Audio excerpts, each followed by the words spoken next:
राजकुमार भाटी जी, सख्त लहजे में आप नहीं कह रहे हैं जो आरोपी है उसको सजाओ, नरमी बरत रहे हैं आप नवाब यादव के लिए? ये सवाल आया यहाँ पर आरएलडी के हमारे भाई बैठे हुए मनोज चौधरी जी, उनके मन में। नहीं, मनोज भाई शायद ठीक से सुन नहीं पाए, किसी और काम में व्यस्त होंगे।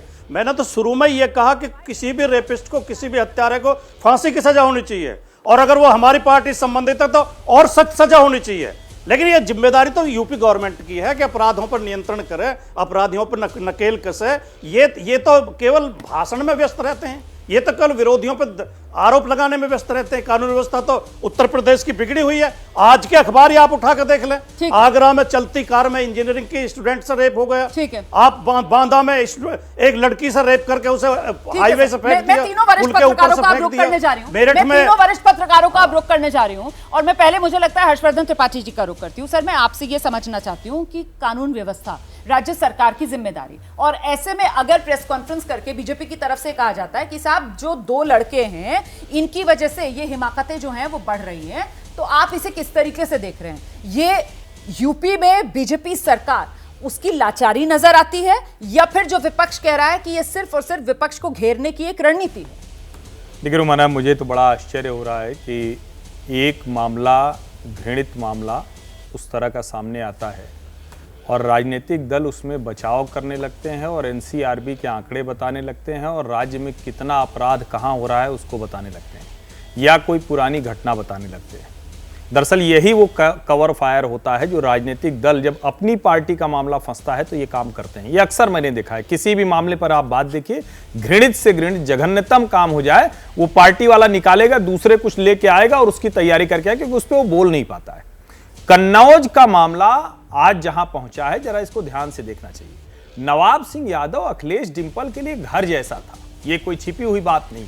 जब वहां से सुब्रत पाठक जीत गए, जो मेरी जानकारी है, जो मैंने थोड़ा बहुत पता करने की कोशिश की, तो वो बड़े रसूख वाला आदमी है, अच्छा खासा पैसा कौड़ी है, कारोबार अच्छा हो गया। नवाब यादव उसने सुब्रत पाठक से एक, जिसको कहते हैं ना कि सांसद हो गए, सरकार है तो सेटिंग गेटिंग की। लेकिन जब अखिलेश यादव चुनाव लड़ने के लिए आए तो वो पुनः अखिलेश यादव के साथ गया। इसीलिए आपको 2024 में जो अखिलेश यादव और राहुल गांधी का मंच दिखा, तो ठीक अखिलेश यादव और राहुल गांधी के पीछे बैठा हुआ दिखा। मूलतः वो पूरी तरह से समाजवादी पार्टी का ही व्यक्ति है, और समाजवादी पार्टी का नहीं, अखिलेश यादव और डिंपल यादव का व्यक्ति है। नंबर 1। नंबर 2, ये सर एक सेकंड आपको रोकूं, एक सेकंड। ये जो पॉइंट आपने रखा ना, आपने कैसे बताया कि उसने सेटिंग कर ली है ना। 2019 में जब समाजवादी पार्टी हारी तो सुब्रत जो जीते थे वहां पे पाठक, सुब्रत पाठक, उनके साथ उसने सेटिंग कर ली।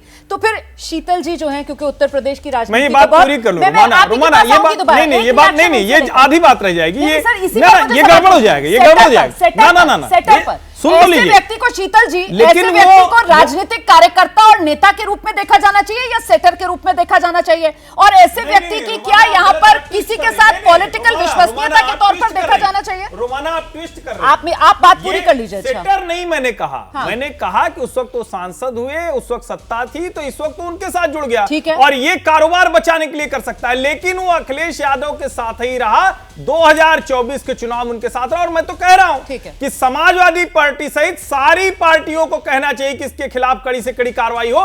क्यों समाजवादी पार्टी गोलमोल बयान दे रही है? और मोहित खान के मामले में तो अभी वो बीता नहीं कुछ दिन, अवधेश प्रसाद ने क्या क्या बोला था, वो अंग्रेजी बोलने लगे थे, I don't know, I am not aware until unless, पता नहीं क्या क्या बोलने लगे थे। और उन्होंने, अखिलेश यादव ने डीएनए टेस्ट की मांग कर दी थी, हमने तो नहीं सुना किसी नेता के मुंह से। ठीक है, अब जवाब ले लेती हूँ। आइए शीतल जी, मुझे ये बताइए कि ये इस वक्त जो हम चर्चा कर रहे हैं वो कन्नौज वाले मामले पर कर रहे हैं, जिसको लेकर बीजेपी की तरफ से कहा गया कि भाई जीतने के बाद चुनाव, ये जो 2 लड़के हैं इनकी वजह से अपराधियों की जो हिमाकत है वो बढ़ गई है।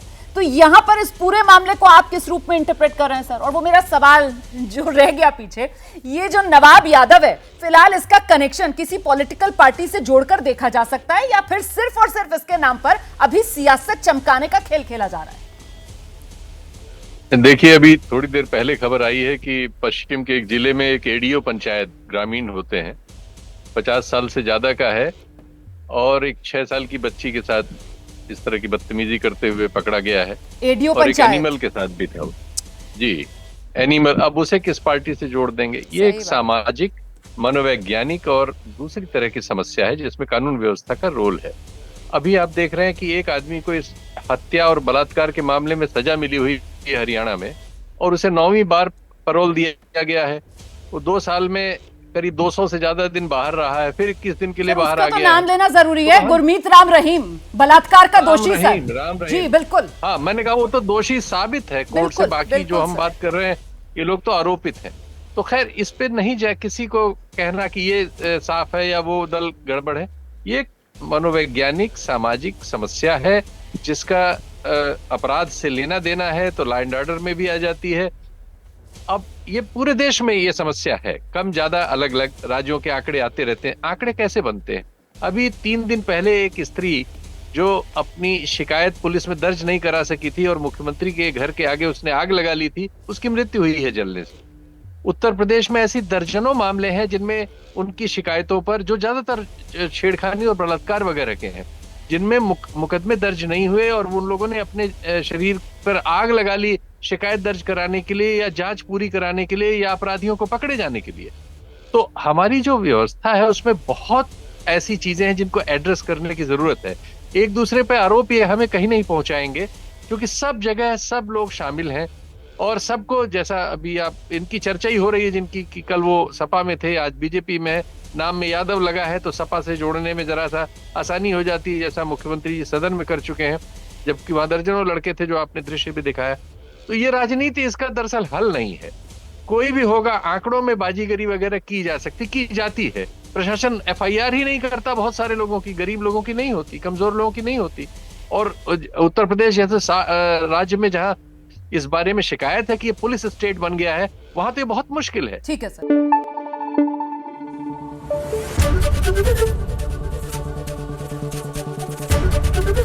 एबीपी न्यूज आपको रखे आगे।